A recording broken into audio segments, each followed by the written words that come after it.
2000 രൂപക്ക് ഉടമ പോലും അറിയാതെ വാഹനത്തിന്റെ ഉടമാവകാശം മാറ്റുന്ന തട്ടിപ്പ് സംഘം ഇപ്പോൾ സംസ്ഥാനത്ത് സജീവമായിക്കൊണ്ടിരിക്കുകയാണ്. ഇരുചക്ര വാഹനങ്ങൾ മുതൽ കോടികൾ വിലയുള്ള ആഡംബര കാറുകൾ വരെ ഇത്തരത്തിൽ ഉടമയറിയാതെ ഉടമാവകാശം മാറ്റുന്ന തട്ടിപ്പാണ് സംസ്ഥാനത്തെ പല ജില്ലകളിലും ഇപ്പോൾ നടക്കുന്നത്. ഇതുമായി ബന്ധപ്പെട്ട് പല വാർത്തകളും റിപ്പോർട്ട് ചെയ്തിട്ടുമുണ്ട്.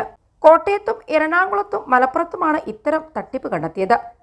മറ്റ് ജില്ലകളിലും സമാന തട്ടിപ്പുകൾ നടക്കുന്നതായും മോട്ടോർ വാഹന വകുപ്പ് ഉദ്യോഗസ്ഥർ സംശയിക്കുന്നുണ്ട്. വാഹൻ ഡാറ്റാബേസിലുള്ള ഉടമയുടെ മൊബൈൽ നമ്പറിന് പകരം മറ്റൊരു നമ്പർ ചേർക്കുകയും OTP എടുത്ത് ഉടമ അറിയാതെ മറ്റൊരാളുടെ പേരിലേക്ക് വാഹനത്തിൻ്റെ RC മാറ്റുകയുമാണ് തട്ടിപ്പുകാർ ചെയ്യുന്നത്.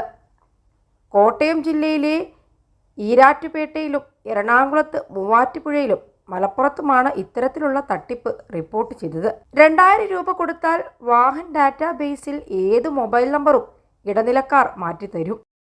21 ലക്ഷത്തോളം സന്തുഷ്ടരായ ഉപഭോക്താക്കളും 2 ലക്ഷത്തോളം തിമിര ശസ്ത്രക്രിയകളും പൂർത്തിയാക്കിയ മലബാറിലെ ഏക കണ്ണാശുപത്രി Alsalama eye hospital, hospital road, Perinthalmanna.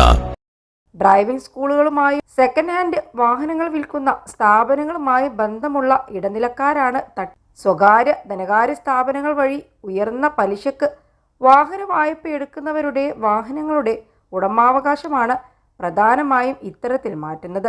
മാസത്തവണ മുടങ്ങിയാൽ ധനകാര്യ സ്ഥാപനം പിടിച്ചെടുക്കുന്ന വാഹനങ്ങൾ സ്ഥാപനത്തിൻ്റെ പേരിലേക്ക് മാറ്റിയ ശേഷം ലേലത്തിൽ വിൽക്കണമെന്നതാണ് നിയമം. എന്നാൽ ചില ധനകാര്യ സ്ഥാപനങ്ങൾ പിടിച്ചെടുക്കുന്ന വാഹനങ്ങൾ ലേലത്തിന് വെക്കാതെ മറിച്ചു വിൽക്കുക പതിവാണ്. ഇങ്ങനെ മറിച്ചു വിൽക്കുന്ന വാഹനങ്ങളുടെ RCയാണ് RT ഓഫീസുമായി ബന്ധപ്പെട്ടുള്ള ഇടനിലക്കാർ വഴി മാറ്റുന്നത്. കഴിഞ്ഞ ദിവസം പാലായിൽ ഇത്തരത്തിൽ തട്ടിപ്പ് നടന്നപ്പോൾ യഥാർത്ഥ ഉടമ ട്രാൻസ്പോർട്ട് കമ്മീഷണർക്ക് പരാതി നൽകിയെങ്കിലും ഒരു അന്വേഷണവും ഉണ്ടായില്ല.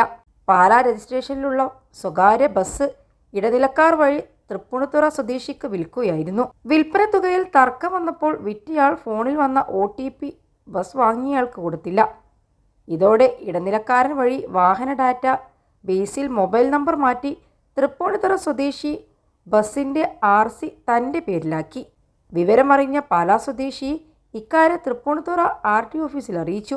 അവിടുത്തെ ഉദ്യോഗസ്ഥർ പുതിയ ഉടമയുടെ അപേക്ഷ ബ്ലോക്ക് ചെയ്ത് വിവരം ട്രാൻസ്പോർട്ട് കമ്മീഷണറെയും അറിയിച്ചു. ഗൗരവമേറിയ വിഷയമായിട്ടും ഇക്കാര്യത്തിൽ കൂടുതൽ അന്വേഷണം നടത്താനോ കുറ്റക്കാർക്കെതിരെ നടപടിയെടുക്കാനോ ഗതാഗത വകുപ്പ് വലിയ താൽപ്പര്യം കാണിച്ചില്ല. മറ്റ് ജില്ലകളിലും ഇത്തരത്തിൽ തട്ടിപ്പുകൾ റിപ്പോർട്ട് ചെയ്തിട്ടുണ്ടെങ്കിലും കാര്യമായ അന്വേഷണമോ വാഹൻ സോഫ്റ്റ്വെയറിൻ്റെ അപാകം പരിഹരിക്കാനുള്ള നടപടിയോ ഉണ്ടായിട്ടില്ല.